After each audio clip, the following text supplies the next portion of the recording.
Allons plus loin maintenant avec les expressions régulières. Nous allons découvrir de nouvelles commandes et nous allons voir comment faire des recherches et des remplacements au sein de ces expressions. Il existe quelques caractères un peu particuliers à connaître quand on utilise les expressions régulières. En particulier, il y a le symbole point. Le point signifie qu'il peut y avoir n'importe quel caractère à cet endroit-là. Donc si on fait une recherche de n'importe quel caractère dans une chaîne vide, normalement on devrait nous répondre faux. Par contre, si on met une lettre, ça nous répond vrai, ou même un espace, ça répond vrai. Donc le point symbolise n'importe quel caractère. On peut très bien du coup indiquer qu'on veut 3 caractères. Et dans ce cas-là, si j'écris AB3, ça me répondra vrai. Mais dans ce cas-là, comment faire pour repérer la présence d'un point parmi la chaîne de caractères? Par exemple, si j'écris « je vais bien » et que je veux vérifier qu'il y a un point, comment faire? Eh bien là, je serai obligé d'échapper le point. Donc de placer un anti-slash devant qui annule la symbolique du point, qui signifie normalement rechercher n'importe quel caractère.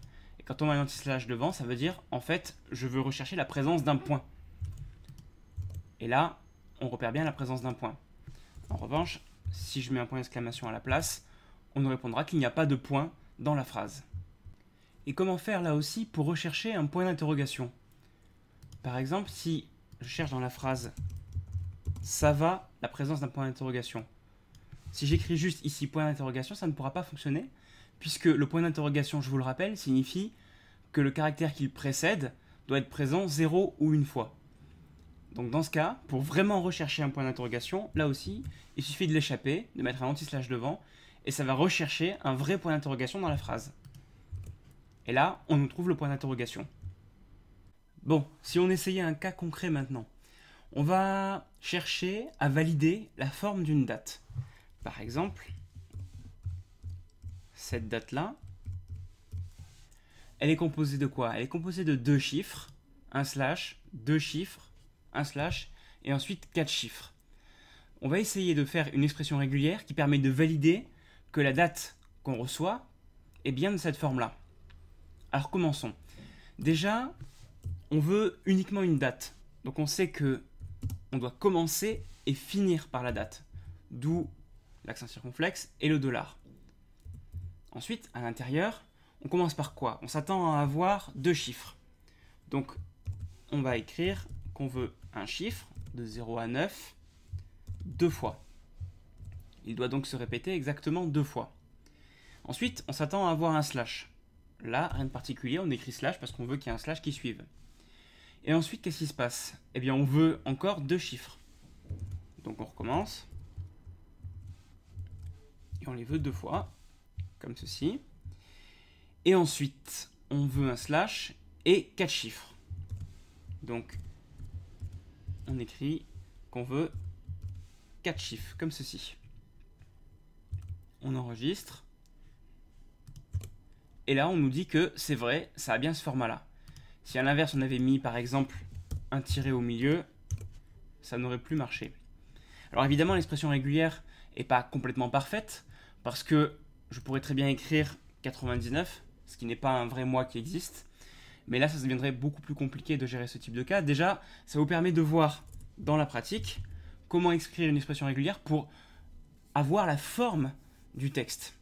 Évidemment, vous pourrez aussi l'améliorer. C'est-à-dire que cet élément-là, qui se répète 2 fois, on pourrait très bien le rassembler comme ceci, entre parenthèses, et dire qu'on veut 2 fois ça.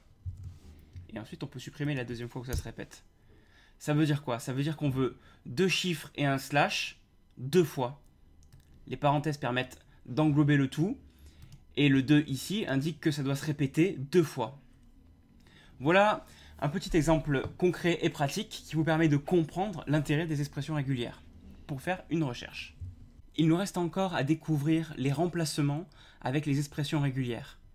Le principe est de faire une recherche suivie d'un remplacement sur la base du texte qu'on nous donne. Pour ça, on va devoir utiliser une autre fonction qui est PregReplace et qui, elle, ne va pas forcément s'utiliser dans un if, mais plutôt va nous faire un retour, par exemple dans une variable, qui va nous indiquer le retour avec le remplacement qu'on nous a demandé. Ici, on recherche une date dans cette date-là, et on aimerait par exemple extraire l'année. Ici, par exemple, cette année, 1994. Comment faire pour la récupérer? Eh bien, avec PregReplace, c'est possible, mais il y a 3 paramètres. Alors là, ça change un petit peu. Il y a un deuxième paramètre qui se met au milieu, ici, qui indique qu'est-ce qu'on doit rechercher et remplacer. La recherche se fait à l'aide des parenthèses. Ici, vous voyez, on a déjà mis des parenthèses, mais là, elles nous servaient plutôt à faire une répétition, c'est-à-dire à englober du texte et à dire que tout ce texte-là se répétait 2 fois. Et ici, vous avez l'année qui est représentée avec cette portion du code. Si je l'entoure de parenthèses elle aussi, sans forcément indiquer de répétition, mais simplement en indiquant des parenthèses, je vais pouvoir extraire cette portion qui aura été récupérée et l'utiliser dans la chaîne de remplacement. Pour ça, on va compter le nombre de parenthèses qu'il y a. Ici, on a une première parenthèse, c'est la parenthèse numéro 1, et il y a une deuxième parenthèse, c'est la parenthèse numéro 2. Donc si j'écris $2, ici, ça va nous retourner ce qui se trouve entre ces parenthèses-là. Et dans le cas présent, ça va nous retourner 1994. Alors, je reconnais, c'est pas très simple, c'est même ce qui est un peu plus compliqué avec les expressions régulières, mais déjà, regardez ce que ça va donner, et ensuite on va faire quelques essais pour s'amuser et mieux comprendre. Donc là, on me retourne l'année, donc je le mets dans une variable $année, et je vais simplement faire echo en $année, comme ceci. Hop. Un petit point virgule pour terminer. Et donc là, si tout va bien, ça va me retourner 1994. Je teste, voilà. On nous dit que c'est l'an 1994. Alors comment est-ce que ça fonctionne tout ça? Eh bien, le principe est d'extraire ce morceau-là et de le retourner dans une chaîne représentée ici par $2. Et si je voulais, je pourrais très bien écrire, par exemple, une petite flèche, comme ceci. Et ça m'aurait retourné, dans année, ça m'aurait retourné ce morceau-là. On peut même aller plus loin et extraire plusieurs morceaux du texte. Par exemple, je vais revenir sur la formule un peu plus simple où il n'y avait pas de multiples répétitions. Comme ça, on le verra mieux. Ici, on a le jour. Ici, on a le mois. Et ensuite, on a l'année. Et je vais mettre des parenthèses à chaque fois. Voilà. Là, j'ai 3 parenthèses. Première parenthèse qui englobe le jour. Une deuxième parenthèse qui englobe le mois. Et ensuite, l'année. Donc là, on aura $1 qui contiendra le jour. $2 qui contiendra le mois. Et $3 qui contiendra l'année. Alors ici, on va l'appeler une nouvelle date, comme ça. $date. Et on va faire en sorte de séparer non pas par des slash, mais par des espaces, le jour, le mois et l'année. Pour ça, on va écrire $1, espace, $2, espace, $3. Ça va nous retourner le jour, qui était présent ici, le mois et l'année, le tout séparé par des espaces. Voilà, vous voyez, jour, mois, année, séparés par des espaces. Si je veux au contraire mettre des tirets entre eux, ça marche aussi comme ça, jour, mois, année. Et si on est malin, on peut se rendre compte que justement on n'est pas très loin du format SQL. Et donc si on voulait transformer cette date-là dans le format SQL, il nous suffirait d'inverser, puisque vous le savez peut-être maintenant, en SQL on a l'année, le mois, le jour. Donc dans ce cas, je mets année, le mois, le jour, comme ceci. Et ça me retourne au format SQL 1994-09-05. Et bien sûr, et c'est ça qui est magique, ça marchera avec n'importe quelle nouvelle date qu'on nous donne.